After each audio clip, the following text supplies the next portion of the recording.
বৃহস্পতিবার ১২ ফেব্রুয়ারি অনুষ্ঠিত হতে যাচ্ছে ত্রয়োদশ জাতীয় সংসদ নির্বাচন। দেশজুড়ে রাজনৈতিক আলোচনা যখন তুঙ্গে, তখন সাধারণ ভোটারদের পাশাপাশি কৌতূহল ছড়িয়েছে শোবিজ তারকারা কে কোথায় ভোট দেবেন, কে হাজির হবেন ভোট কেন্দ্রে, আর কে থাকবেন ভোট বহির্ভূত। ঢাকায় সিনেমার সুপারস্টার শাকিব খান রাজধানীর গুলশান এলাকার বাসিন্দা এবং ঢাকা ১৭ আসনের ভোটার। আগের নির্বাচনে গুলশানের মডেল স্কুল কেন্দ্রে ভোট দিলেও এবার ব্যালট বক্সে দেখা যাচ্ছে না তাকে, কারণ প্রিন্স সিনেমার শুটিংয়ে ব্যস্ত সময় পার করছেন ভারতে। ফলে ভক্তদের সেই অপেক্ষা, ভোট কেন্দ্রে শাকিব থাকছে তো। তবে এবার আর ভক্তদের আশা পূরণ হচ্ছে না। উল্লেখ থাকে যে শাকিব খান নারায়ণগঞ্জের ছেলে, তারপরও তার এনআইডি ঢাকার গুলশানের হওয়ায় সেখানেই তিনি ভোট দিয়ে থাকেন। একই কারণে ভোট দিতে পারছেন না চিত্রনায়ক আরেফিন শুভ। তিনি ঢাকা ১১ আসনের ভোটার হলেও বর্তমানে যুক্তরাষ্ট্রে অবস্থান করায় নির্বাচনের দিন দেশে থাকা হচ্ছে না তার।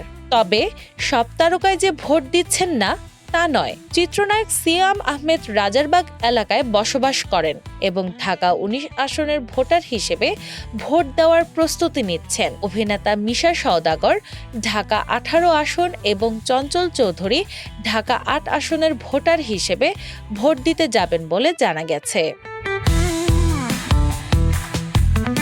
নারী তারকাদের মধ্যেও রয়েছে আগ্রহ ও অনিশ্চয়তার মিশেল। জয়া আহসান ঢাকা ১৭ আসনের ভোটার হলেও বর্তমানে দেশের বাহিরে। তিনি ভোট দিতে পারবেন কিনা সে বিষয়ে এখনো সাসপেন্স কাটেনি।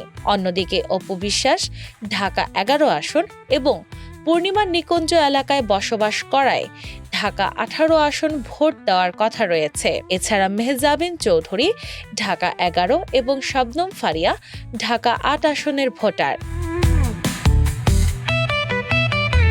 সব মিলিয়ে এবারের নির্বাচনে শোবিজ অঙ্গনে ভোট উৎসব যেমন আছে, তেমনি আছে বিদেশে থাকা তারকাদের ঘিরে না বলা গল্প আর ভোট কেন্দ্রের অপেক্ষা।